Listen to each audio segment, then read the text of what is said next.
दोस्तों सलाम नमस्ते सत श्री अकाल। मैं हूं तनवीर, आप देख रहे हैं डेली न्यूज क्लिप। आइए नजर डालते हैं आज की बड़ी हेडलाइन पर।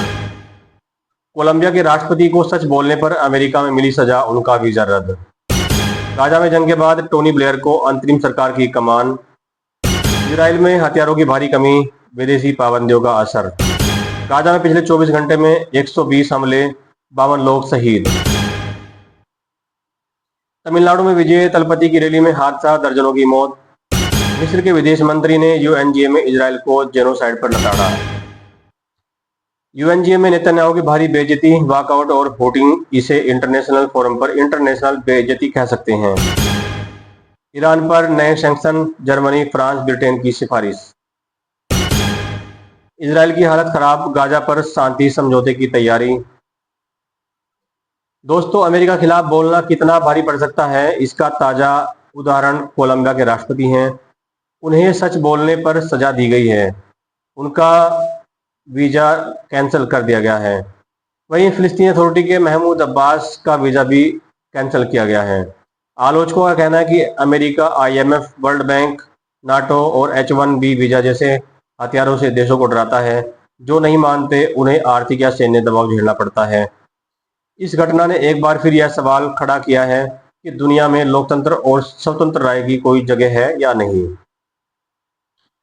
गाजा में जंग के बाद अंतरिम सरकार का नेतृत्व ब्रिटेन के पूर्व प्रधानमंत्री टोनी ब्लेयर को सौंपा गया है। याद रहे कि इराक युद्ध में टोनी ब्लेयर की भूमिका बेहद विवादास्पद रही थी।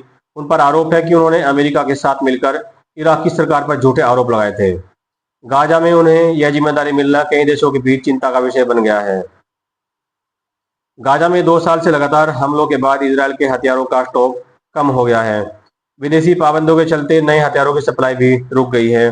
गाजा के खिलाफ भारी ताकत का इस्तेमाल करने का नतीजा यह हुआ कि इजरायल को अब खुद अपनी सैन्य क्षमता बनाए रखना मुश्किल हो रहा है। गाजा में हालात और भी भयावह हो चुके हैं। पिछले 24 घंटों में 120 हमले हुए, जिनमें 52 लोग शहीद हुए। गाजा सिटी में एक घर पर बमबारी में अकेले एक घर के 20 लोग शहीद हुए हैं। लोगों के पास न साफ पानी है, न खाना है और न ही छत। लाखों लोग टेंटों और खुले आसमान के नीचे रहने पर मजबूर हैं। इंसानियत की यह तस्वीर देखकर दुनिया भर के लोग परेशान हैं। दोस्तों, गाजा से जो तस्वीरें आ रही हैं उनको बयां करना बेहद मुश्किल है। तमिलनाडु में अभिनेता विजय तलपति की रैली में भगदड़ मचने से दर्जन से अधिक लोगों की मौत हो गई और दर्जनों घायल हो गए। भीड़ और अव्यवस्था को इस हादसे की वजह माना जा रहा है। राजनीतिक रैलियों में सुरक्षा और भीड़ नियंत्रण पर अब सवाल उठाया गया है। मिस्र के विदेश मंत्री बद्र अहमद मोहम्मद अब्देलाती ने संयुक्त राष्ट्र महासभा में जोरदार भाषण दिया। उन्होंने कहा कि फिलिस्तीनियों पर बार बार विस्थापन, घरों को नष्ट करना जनसंहार की श्रेणी में आता है।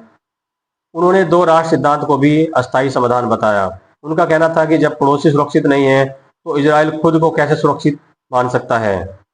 इजराइल के प्रधानमंत्री नेतन्याहू के भाषण के दौरान संयुक्त राष्ट्र महासभा में भारी हुटिंग हुई और अधिकतर नेताओं ने वॉकआउट किया, सीटी बजाई और होटल के बाहर भी विरोध प्रदर्शन हुए।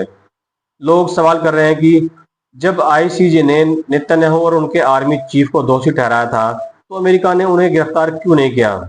यह घटना संयुक्त राष्ट्र की क्रेडिबिलिटी पर भी सवाल खड़ा करती है।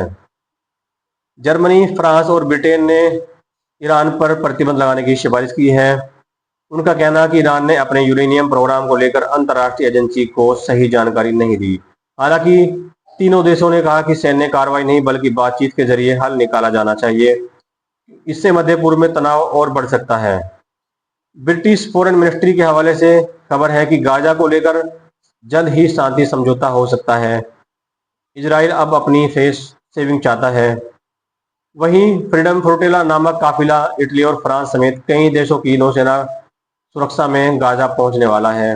देखना यह है कि आने वाले दिनों में यह काफिला सुरक्षित गाजा पहुंचता है या नहीं। दोस्तों, ये थी आज की मुख्य खबरें। अगर आप कोई सुझाव देना चाहते हैं तो हमें कमेंट के जरिए अपनी राय दे सकते हैं। बहुत बहुत शुक्रिया।